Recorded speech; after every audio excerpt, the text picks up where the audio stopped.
처음 사역하던 그때 중고등부를 담당했었습니다. 중고등부를 담당하면서 참 많은 사건 사고들도 있었고 참 많은 일들이 있었습니다. 그리고 이제 다음 교회를 넘어가고 또 다음 교회를 갔는데 코로나가 터졌습니다. 코로나가 터지고 그러면서 그 전까지 했던 사역들이나 모든 것이 멈추게 되었죠. 할 수 있는 거라고는 전화 그리고 말씀 준비하는 것 말고는 없었습니다. 모든 예배가 사라지게 되고 멈춰버리게 되었습니다. 아무것도 할 수 없는 그때에 그렇게 또 시간이 지나가고 또 한 해가 다 지나가려고 하는 연말에 참 내가 뭘 하고 있는가, 내가 지금 무엇을 위해서 지금 사역을 하고 있는가부터 시작해서 많은 회의감이 들기 시작을 했습니다. 그러면서 참 마음이 공허하다. 참 사람이 가끔 보면 좀 감수성이 좀 예민해질 때가 있죠. 아마 그랬던 때 같습니다. 그런데 그렇게 길을 걷고 있는 가운데 갑자기 문자 한 통이 왔습니다. 한 몇 년 동안 연락이 없었던 과거의 제자에게서 온 문자였습니다. 근데 그 내용이 보면 이렇게 이야기 시작이 됩니다. 당신 전도사님이었으니까요. 전도사님이랑 문자한 내용을 보게 되었습니다. 저도 친구들을 전도하면서 보면 친구들이 이유를 말하면서 교회를 못 나온다고 말할 때가 많은데 그럴 때마다 답답했는데 제가 전도사님이랑 문자한 내용을 보니 저도 그 아이디랑 같은 사람이었습니다. 지금은 교회를 다니며 신앙생활을 이어가고 있습니다. 중간 내용을 생략하고 어쨌든 정확히 표현할 수 없어도 하나님의 사랑과 은혜를 믿고 교회의 사역 가운데 함께하며 살아가는 것이 참 진리인 것을 믿습니다. 전도사님 힘내세요 라는 문자가 왔어요. 이때 당시에 이 아이의 나이가 고등학교 1학년입니다. 고1짜리 아이가 이런 문자를 보내는데 그 전까지 공허했던 마음, 그리고 참 내가 뭘 하고 있는가라는 생각됐던 마음에 갑자기 하나님께서 나에게 크리스마스 전이었거든요. 성탄 선물을 주시는 것처럼 마음이 불타오르기 시작을 합니다. 참 기뻤지요. 너무나도 감사했지요. 그리고 장문의 메시지도 저를 보내게 되고 또 다시 한번 힘내는 계기가 되었던 것 같습니다. 기쁠 수밖에 없었던 것 같아요. 여러분은 어떻겠습니까?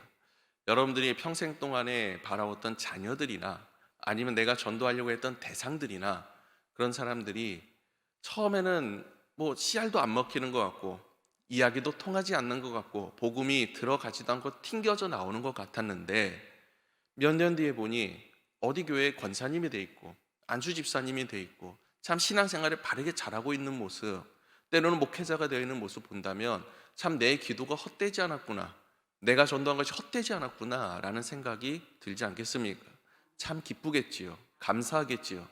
이 로마서를 작성하는 바울의 마음이 그와 같습니다.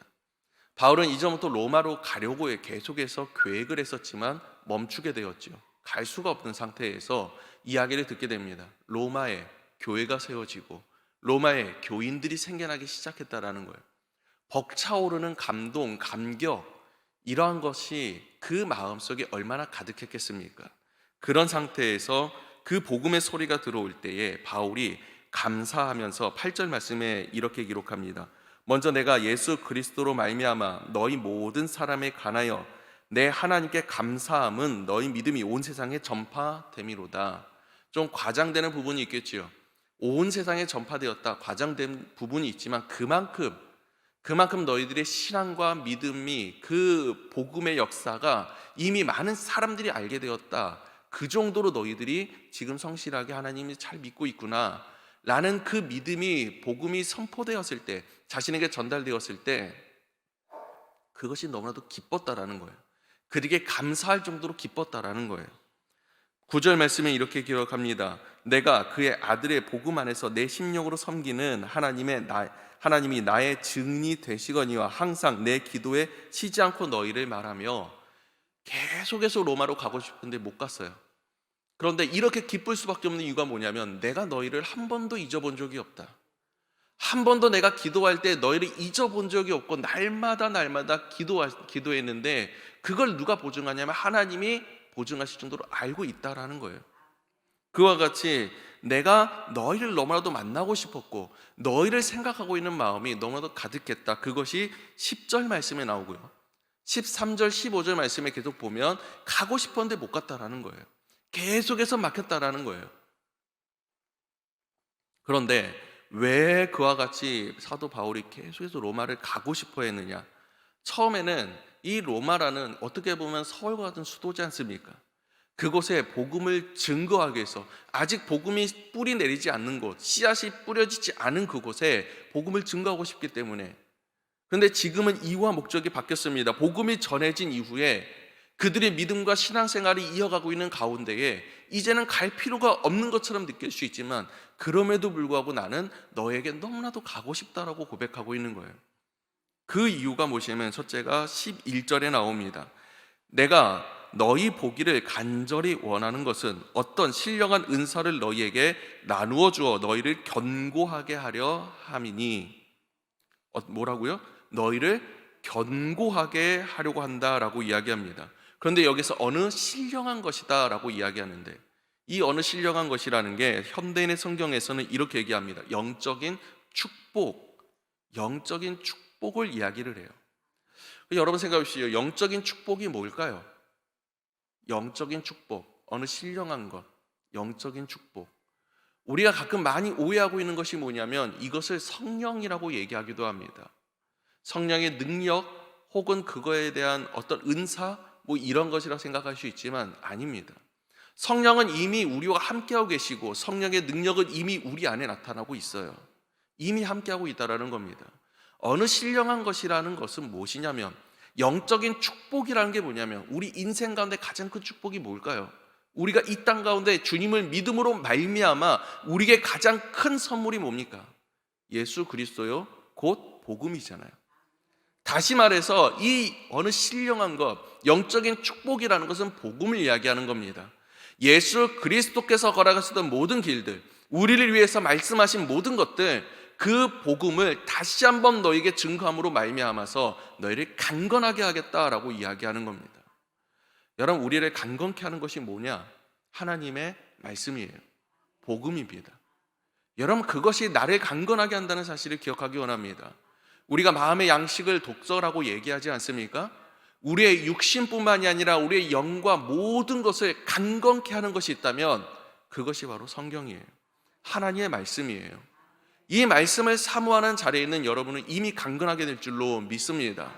그 복음으로 말미암아 강건케 하고자 너희를 찾아가고 싶다라고 이야기하는 거예요. 둘째는 무엇이냐면 13절에 이렇게 얘기합니다.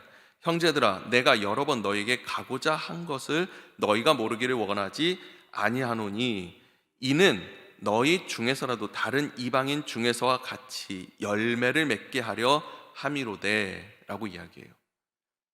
열매를 맺게 하기 위해서다라고 이야기를 합니다. 여기서 열매를 맺다라는 것은 이미 맺은 결실을 수확하고자 한다라는 거예요. 내가 어떠한 능력이 있어서가 아니라, 위대한 내가 어떤 것을 가지고 있어서가 아니라 하늘로부터 임하는 신령한 것, 복음을 증거하러 말미암아 너희를 더욱더 강건하게 할 것이고, 또한 그것이 나 또한 너의 믿음으로 인해 그것이 안위하고 위로하고 그리고 서로 기뻐할 뿐만이 아니라 그 안에서 열매를 맺게 하기 위해서다라고 이야기를 해요. 뭐 때문에요? 열매. 여러분, 다시 말하면 복음 안에는 무엇이 나타나야 되느냐? 열매가 나타나야 한다라는 거죠. 여러분, 우리 안에서 나타나고 있는 열매가 무엇입니까? 결실이 무엇입니까? 내 삶에서 세상과는 다른 열매가 어떠한 것이 있습니까? 여러분, 그것을 한번 기억해 보시고 생각해 보시기를 원합니다. 이 열매를 맺게 하기 위해서 가고자 한다라는 거예요. 사도 바울은 하나님을 믿는 사람들, 예수님을 믿는 사람들이 핍박했던 사람이었습니다. 그가 복음이 그 안에 들어가는 말미암아 그 안에서 생겨난 결실이 무엇이냐면 그의 삶이 송두리째 바뀌어버렸다라는 거예요. 하나님의 복음을 증거하는 열매로서 그 모든 사역을 감당해 나가기 시작했다라는 겁니다. 사도 바울이 그들을 찾아가고자 했던 이유가 무엇이냐면 때로는 나와 같은, 어쩌면 다른 이방인 사람들, 이방인 교회에서 나오는 수많은 열매들과 같은 그러한 열매가 결실이 너희 안에 가득하게 하기 위해서 찾아가고자 한다라는 거예요. 또 한 가지가 있습니다. 12절 말씀에 이렇게 기록됩니다. 이는 곧 내가 너희 가운데 너희와 나의 믿음으로 말미암아 피차 아니함을 얻으려 함이라. 여러분, 우리가 왜 함께 모여서 주님의 이름으로 함께 모여야 하느냐? 그 자리에 주님께서 말씀하셨잖아요. 예수님의 이름으로, 주님의 이름으로 모인 자리에 나도 함께 하시겠다라고 말씀하셨어요. 많은 사람도 아닙니다. 두세 사람이 모인 자리에 함께 하시겠다고 하셨습니다. 우리가 복음을 함께 나누고, 믿음을 함께 나누고, 믿음의 고백을 함께 나누고, 말씀을 함께 나누는 자리에서 우리는 주님을 만나게 되고, 그리고 또한 내가 위대하고 내가 뛰어난 것이 아니라 서로야 서로의 고백 가운데, 서로의 믿음 가운데에서 이야기하는 거예요. 피차 아니함을 얻으려 함이라. 내가 너에게 주고자 함만이 아니라 너를 통해서 나도 힘을 얻고, 나를 통해서 너희도 힘을 얻고, 여러분, 이 관계를 위해서 만나고자 했다라는 거예요. 길게 서술했지만 결론은 하나였습니다. 무엇이냐? 너희를 만나고 싶다라는 거예요. 그들의 믿음으로 인해서 기뻐하는 것, 그들이 생각나고 날마다 기도하는 것, 계속해서 막히지만 나아가서 만나고 싶다라는 거예요. 왜요? 복음으로 말미암아 다시 한번 강건케 하고, 복음으로 말미암아 다시 한번 열매를 맺게 하고, 복음으로 말미암아 피차 서로 안위를 얻기 위해서 만나고 싶다라는 거예요. 왜? 그의 인생의 이유는 오직 하나, 복음이었기 때문입니다. 그 갈망에 사로잡혔었기 때문에 그렇게 계속해서 복음으로 말미암아 그들과 함께 하고 싶었다라는 겁니다. 여러분, 우리에게 어떠한 갈망이 있으십니까? 어떠한 열망과 열정이 있습니까? 말씀으로, 복음으로 우리는 분명히 우리의 육신의 갈망과 우리의 욕망을 이겨내야 하는데, 여러분, 무너지는 경우가 참 많잖아요. 여러분, 하루하루 삶을 살아가는데, 내가 숨을 쉬는데, 밥을 먹는데 왜 먹고 마시고 내가 숨을 쉬며 하루하루를 살아가고 있습니까? 여러 가지 이유가 있을 겁니다. 목적이 있을 것입니다. 어린 아이들에게 꿈이 있잖아요. 자라면서 청년들이 되면서 나중에 중년이 되면서 수많은 이유와 목적들이 생겨나기 시작합니다. 그런데 보면 대부분의 것들이 이 땅에서 내가 어떻게 먹고 어떻게 마실까, 무엇을 구하고 무엇을 얻을 수 있을까, 이러한 갈망과 욕심을 가지고 내가 하루하루를 살아간다라는 거예요. 여러분, 마음에 한번 가슴에 손을 얹고 생각해 보십시오. 이 예배 자리에, 우리가 기도의 자리에 나오고 때로는 목사님께 기도를 받으려고 가는 그 자리에 내가 어떠한 기도의 제목을 가지고 그 앞에 나아갑니까? 내가 하나님 앞에 온전히 서기를 원합니다. 내가 하나님 앞에 충성된 종이 되기를 원합니다. 나의 생명과 나의 목숨까지도 바쳐 주님께서 사용하시기를 원합니다. 라는 기도의 제목을 내가 가지고 가십니까? 아니면 주님, 내가 심히 힘든데, 내 사업이 좀 잘 풀렸으면 좋겠는데, 내가 정말 많은 것을 얻었으면 좋겠는데, 이게 되면 그러면 내가 주님께 더 충성할 수 있을 텐데, 마지막이 어찌 되었던지 간에 대부분의 것들은 세상과 관련된 게 너무나도 많다라는 거예요. 내 욕망과 내 갈망과 내 욕심은 때로는 복음을 뛰어넘는 것처럼 보입니다. 그런데 여러분, 주님께서 우리에게 복음을 허락하신 이유, 주님께서 나에게 생명을 다시 허락하시고 죽음 가운데서 부활을 보여주신 이유가, 여러분, 이 땅 가운데 있는 수많은 것들을, 많은 것을 얻으라고 주신 걸까요? 그것을 갈망하며 갈증하고 살아가라고 나에게 주신 걸까요? 아니라는 겁니다. 죽음에서 부활이 이루어진 이유, 세상에 썩어질 것을, 영원한 것을 바라보라는 것 아닙니까? 내가 갈망하고 내가 소망하고 갈증나면서 살아가야 되는 것은 오직 하나, 복음이라는 사실을 기억할 수 있기를 원합니다. 그럼 도대체 바울에게서 복음이 무엇이기에, 도대체 바울에게서 복음이라는 게 뭐기에 이와 같이 이 땅 가운데에서 자신의 모든 생명과 삶을 바쳐서 복음에 헌신할 수 있었는가? 14절 말씀, 오늘 본문 말씀이지요. 이렇게 기록됩니다. 헬라인이나 야만인이나 지혜 있는 자나 어리석은 자에게 다 내가 빚진 자라. 내가 뭐라고요? 빚진 자라라고 이야기를 해요. 내가 이 세상의 수많은 사람들 가운데 빚진 자다라고 얘기합니다. 여러분, 빚이 무엇입니까? 빚이 뭘까요? 내가 갚아도 되고 안 갚아도 되는 게 빚입니까? 반드시 갚아야 되는 게 빚입니까? 여러분, 우리가 파산을 신청을 하던, 우리가 희생 절차를 밟던, 무엇을 해도 그 빚이 다 탕감되는 게 아니에요. 내가 갚아야 될 것들이 있어요. 반드시 갚아야 되는 것들이 있어요. 그리고 그것을 변제 방법을 알려주지요. 그것을 제시하지요. 이 말이 무슨 말이냐면 빚은 반드시 갚아야 된다라는 거예요. 사도 바울에게 있어서 복음이라는 게 뭐였냐면 빚과도 같았다라는 겁니다. 내가 해도 되고 안 해도 되는 게 아니라 반드시 해야 하는 빚이라는 거예요. 그런데 그 대상이 누구였냐면 온 세상의 사람들이었다라는 거예요.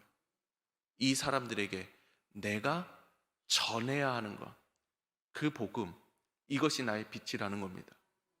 여러분, 빚이라고 표현한 이유는 여러분 복음을 빚이라고 생각하라고 얘기하는 게 아닙니다. 반드시 내가 주님께 이 복음을 받았으니까 하나님께 내가 갚아야지, 이것을 이야기하는 게 아니에요.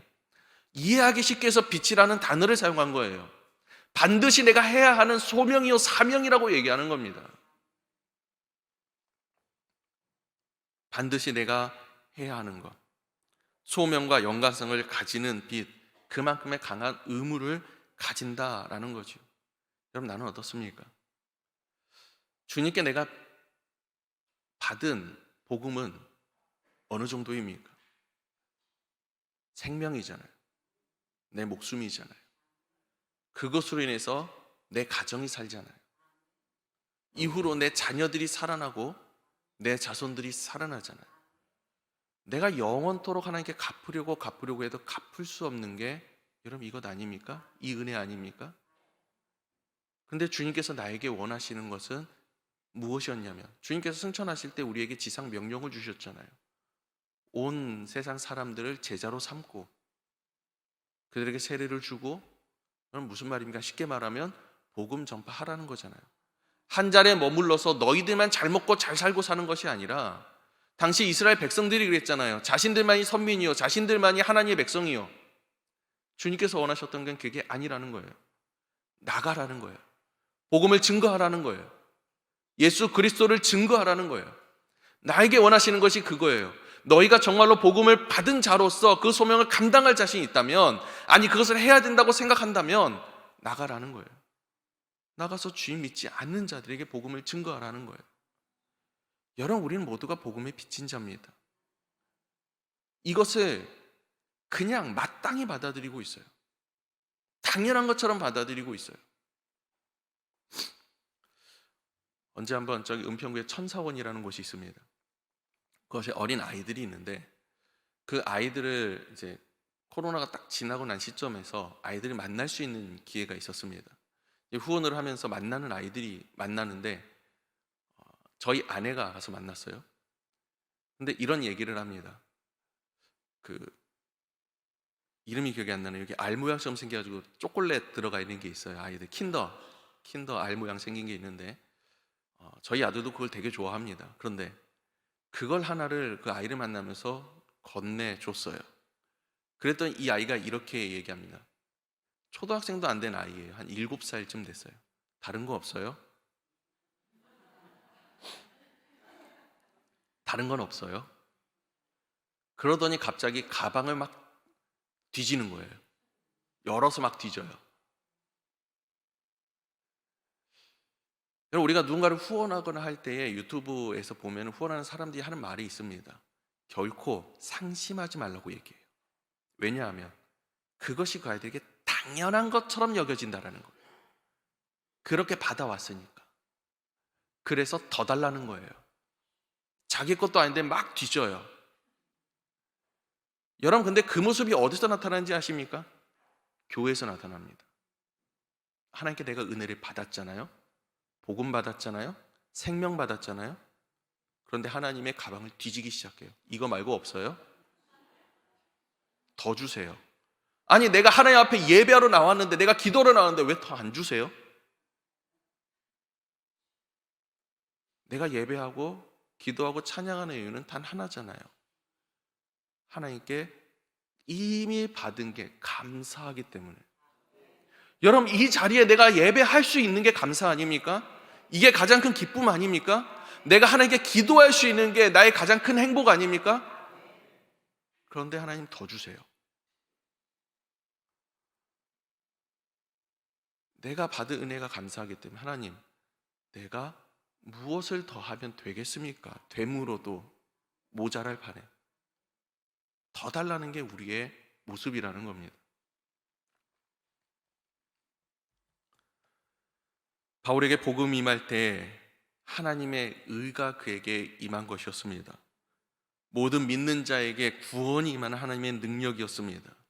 이 복음은 부끄러운 것이 아니고 자랑할 만한 것이었습니다. 보화보다도, 값진 보물보다도 더 아름다운 것이었고 가치 있는 것이었습니다. 반드시 증거해야 되고 전해야 될 소명이자 사명이었습니다. 여러분, 하루하루 왜 살아가십니까? 하나님께서 나에게 생명을 주시고 하루를 주셨습니다.